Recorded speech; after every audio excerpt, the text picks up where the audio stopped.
je vous retrouve aujourd'hui pour la 7e bambinasse, la petite indienne.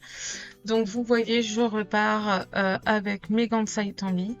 Donc je suis toujours sur du papier Payton, hein. J'avais préparé mes cartes, toutes les 9 cartes en même temps, donc sur du papier Payton que j'avais découpé à la taille qu'il faut. Et puis donc je travaille toujours avec mes gants de Saitami parce que j'aime bien. C'est mes petites aquarelles chouchoutes du moment. C'est confort, je suis bien avec, c'est nickel. Voilà, j'adore les couleurs. Après, il faut peut-être que je reprenne un peu d'autres aquarelles, mais pour l'instant, j'ai pas envie, donc voilà, je reste avec celle-là. Donc là, on est avec la petite indienne. Donc je vais être sur des couleurs assez neutres pour le déguisement de la petite bambinasse, parce que voilà, en général, quand on imagine un petit peu les déguisements, quand on voit les dessins animés, etc., voire même les films, en général, tout ce qui est au niveau, les petits indiens comme ça, on a toujours des couleurs un peu beige, neutre, marron, très clair. Donc je suis restée dans ces nuances-là. Après, c'est juste la couleur de fond qui va être, elle, plus peps, hein, puisque voilà, à chaque carte que je fais, il y a une couleur différente. Et donc là, c'est comme d'habitude, hein, je commence tranquillement du plus clair au plus foncé. Bon, bah voilà, je m'amuse aussi un petit peu avec mes petites bambinasses. Elles sont très sympas à mettre en couleur, j'aime beaucoup. En plus, alors là, c'est vraiment les bambinasses d'une planche de tampons. Mais j'en avais acheté plein d'autres à part. Enfin, j'avais acheté une autre planche où il y en a avec des fleurs. Et puis après, on peut les acheter individuellement. Donc, je vais pouvoir continuer à faire d'autres cartes avec des bambinasses. Mais là, pour le coup, différemment, je pense. Et après, en fonction du temps, bien sûr, parce que c'est toujours pareil, on a plein de choses, on a envie de plein de choses et voilà, j'ai plein de projets en tête, hein, c'est pas le problème, ça, des projets, j'en ai plein, mais c'est toujours pareil, c'est le temps qui manque et le temps et l'énergie. Parce que parfois il y a des moments où je pourrais faire, mais en fait, j'ai pas envie. Enfin, mon corps, ma tête, mon esprit, il me dit pause, non, oublie. Et puis bon, souvent, il faut savoir s'arrêter parce que le risque, c'est de se forcer et de faire n'importe quoi. Donc, bref. Donc là, pour en revenir à ma petite vidéo. Donc, ma petite bambinasse, rien de spécial, hein, c'est vraiment comme les autres, tranquille. On s'éclate, vous voyez, vous voyez un petit peu, je suis en compagnie de mon chat qui est à côté de moi. Quasiment à chaque fois que je scrape d'ailleurs, hein, il est toujours par là. Je sais pas, j'ai l'impression que l'aquarelle, ça doit avoir une odeur un peu spéciale parce qu'à chaque fois, il est par là. Bref. Voilà, j'ai pas grand chose à vous dire de spécial là-dessus parce que franchement, c'est vraiment comme d'habitude. Voilà, c'est tranquille, c'est pépère, c'est cool. C'est des petits moments détente. Alors c'est vrai que là j'ai voulu les faire, je vous le dis dans une autre vidéo. J'ai fait les 6 dernières en même temps parce que c'est un projet. C'était quelque chose qui a été lancé au mois d'avril-mai et je voulais quand même avancer là-dessus parce que ça m'embêtait d'avoir commencé quelque chose et de ne pas l'avoir fini. Surtout que c'est censé être quelque chose qui n'était pas qui devait pas prendre entre guillemets beaucoup de temps. Voilà. Une carte, on va dire, c'est à peu près 1 heure de temps pour mettre en couleur. 1 heure de temps, voilà, ça doit c'est jouable normalement. Mais voilà, j'étais sur d'autres projets que j'avais envie de faire ou après, j'ai aussi les projets pour ma DT voilà, j'ai entre guillemets des impératifs à faire. Alors, c'est des impératifs très sympas, hein, il n'y a aucun souci là-dessus, mais voilà, ma DT a la priorité, donc Donc voilà, après j'ai aussi envie de travailler plein d'autres choses, donc c'était pas toujours évident de m'arrêter, même pour faire juste une petite carte. Enfin en tout cas, voilà, j'avais ça en tête, mais donc là j'ai voulu terminer pour vraiment passer à autre chose parce que voilà, vous savez, là je mets tous mes projets dans un classeur, j'aime bien le feuilleter de temps en temps et c'est vrai que bah, je passais sur cette page où je voyais euh, des bambinas faites et puis d'autres pas du tout et ça m'agaçait un petit peu donc je me suis dit ce week-end, parce que j'ai fait ça sur un week-end, ce week-end je m'occupe de ça et on passe à autre chose. Voilà. Donc ça c'est super, ça c'est fait. Après, je l'ai fait quand même avec plaisir, hein. Je me suis pas mis, je me suis pas mis comment la pression pour me dire ah, tu termines ça et puis voilà. Mais euh, mais bon, comme j'avais déjà tout prêt, hein, les tamponnages étaient déjà sur la carte.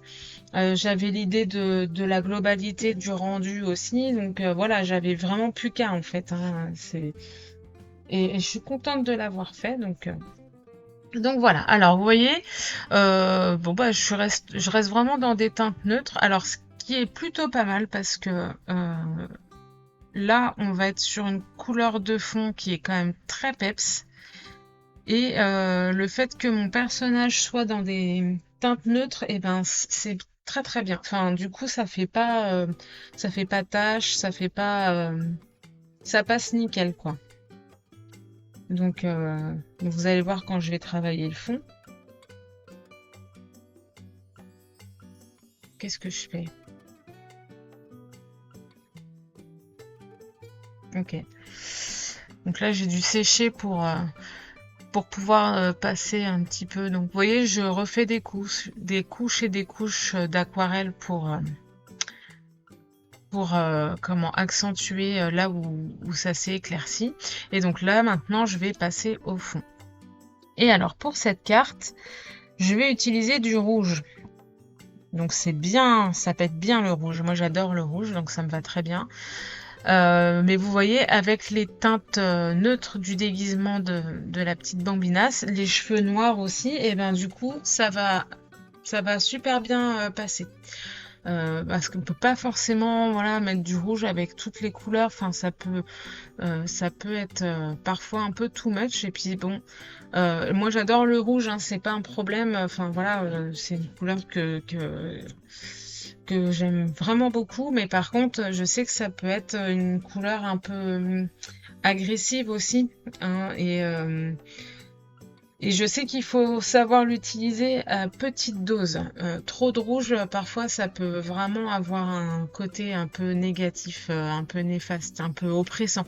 Et là, ça va. Bon, après, la carte est petite, hein, donc c'est pas, on n'est pas non plus dans des gros délires de rouge, mais voilà. Et puis après, comme je dis, hein, il faut regarder les cartes dans son ensemble. Donc peut-être que je ferai une vidéo, mais très courte, ou un petit short, où on voit toutes les cartes ensemble, et puis je les ferai défiler une par une. Voilà, pour voir un petit peu le rendu. Mais en tout cas, je suis très contente de ce que ça donne au final. Donc voilà. Donc, pour mon fond, c'est comme pour les autres cartes, je me prends pas la tête, mais alors vraiment pas. Alors là, c'est vrai que le rouge, j'y suis peut-être allée un peu fort au départ, surtout par rapport aux autres cartes où d'habitude j'allais d'abord avec de la couleur très diluée et ensuite progressivement pour apporter un peu de d'effet, je rajoute du pigment. Bon, ça ira très très bien sur cette carte. Le personnage étant assez neutre aussi, c'est pas un problème. Et puis surtout, il faut voir avec toutes les autres cartes à côté. Et franchement, ça va. Enfin, voilà. Après, on est sur un petit format aussi. Donc, c'est pas très très gênant. Enfin, en tout cas, ça me va très très bien. Donc, on arrive quand même, enfin, en général, quand je suis à cette étape-là, on arrive à la fin de la carte, en tout cas le plus gros de la carte. Donc je sèche bien, ça c'est vraiment très très important de bien sécher euh, le plus possible. Là, vous voyez, j'ai ma petite plume qui est rouge en rappel avec le fond. La plupart du temps, sur mes cartes, il y a toujours un petit rappel de couleur qui va avec le fond, mais pas toujours. La petite chatoune, par exemple, il n'y a pas de violet sur elle. Après, la petite chatoune, le gris que j'ai choisi, il est un peu violacé. Donc, bon, voilà. Enfin, j'ai fait exprès d'avoir un gris assez... légèrement coloré parce que c'était plus sympa. C'est quand même... Enfin, c'est l'avantage du gris, on peut faire un peu ce qu'on veut aussi. Donc voilà, et là, donc pour l'indienne, c'est la petite plume que j'ai mis en rouge. Ensuite, bah, comme pour les autres cartes, on arrive sur euh, mes petites lignes dorées là voilà que je pose comme ça un petit peu partout pour avoir un petit peu de brillant et puis un peu de texture. Voilà, c'est histoire quand même que le fond soit légèrement travaillé, mais sans se prendre la tête aussi, parce que c'est vraiment pas là où j'ai envie de passer le plus de temps. Et puis c'est parce que comment c'est pas le sujet principal. Le fond, il est vraiment là juste pour appuyer le sujet principal, pour le mettre en valeur, mais c'est tout. Donc voilà, rien de particulier après. Là, je vais ressécher de nouveau. Donc là, je sèche vraiment bien. Je prends un peu plus de temps parce que là, on est sur la fin de la carte. Et donc, je vais coller un papier holographique. Donc, comme je vous le dis dans d'autres vidéos, quand je choisis mes papiers holographiques, je m'arrange pour que aucun des papiers ne soit... Enfin, on n'ait pas les deux mêmes côte à côte. Bon, dans la diagonale, à un bout d'un moment, il n'y a que 9 cartes, donc oui, mais pas côte à côte, quoi. Que ce soit en haut, en bas, peu importe. Mais en tout cas, je veux pas les mêmes motifs holographiques. Et puis en plus, voilà, je voulais vraiment que ce soit... Enfin, j'ai la possibilité d'avoir des cartes un peu différentes, donc j'en ai profité. En plus, j'aime beaucoup ces papiers-là, holographiques. C'est hyper simple à poser. Vous pouvez les mettre sur plein de choses. Vous pouvez très bien faire un tamponnage que vous allez vous servir comme embellissement. Donc le mettre en couleur, mettre du papier holographique, faire le découper juste après et avoir un embellissement qui déchire, quoi. C'est super. Il n'y a pas de temps de séchage, tout ça, c'est nickel. Donc voilà ma petite vidéo terminée. J'espère que ça vous a plu. Si c'est le cas, n'hésitez pas à mettre un pouce en l'air et je vous dis à bientôt. Bye bye!